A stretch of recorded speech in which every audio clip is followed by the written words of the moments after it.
if he had hit those targets and the interest rate was 40%, who really cares?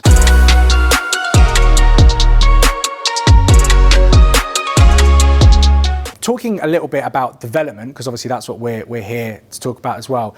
A lot of my clients as well, especially when they're early on in their development careers, they get quite taken aback by the cost of development finance when they first start. Because invariably, when you are starting out, you don't have the experience, you don't have the asset base, you might have a half decent income. These are the kind of things that development finance lenders are looking at to basically give them comfort that you are the kind of person that they want to do business with. They can lend you the money and they know they're going to get it back. That's ultimately what they care about. They care about getting their money back with their interest. And if you don't have, the kinds of things that they want, they're going to be more reluctant to lend to you. Or if they are going to be happy to lend to you, they're going to make you pay for it. And I was having a conversation with a client literally just the other day, and we went through his whole deal from start to finish. And this was a development project to build a block of 5 flats, ground up. And he had aspirations of where the net cash flow on that, we were going to refinance it at the end as the exit. He had aspirations of what the net cash flow was going to look like, and he had aspirations for what his return on the capital invested, i.e. the capital that was left in that deal. He had a particular figure, particular percentage in mind.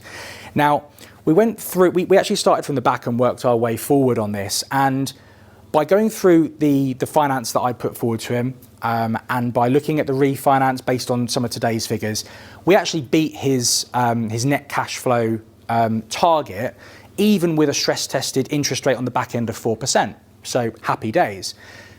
We also beat his target return on capital invested by about 3 or 4% as well, based on those figures. So you would have thought he'd be happy.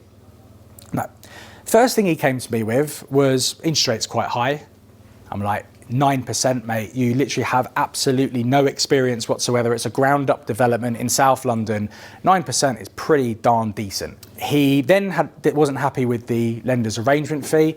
Most lender arrangement fees are 1 to 2%. It's pretty standard across the board. He then wasn't happy about the fact there was an exit fee. I said, look, the exit fee is there because it's to mitigate their risk. You're a high risk to them. This is a high risk project.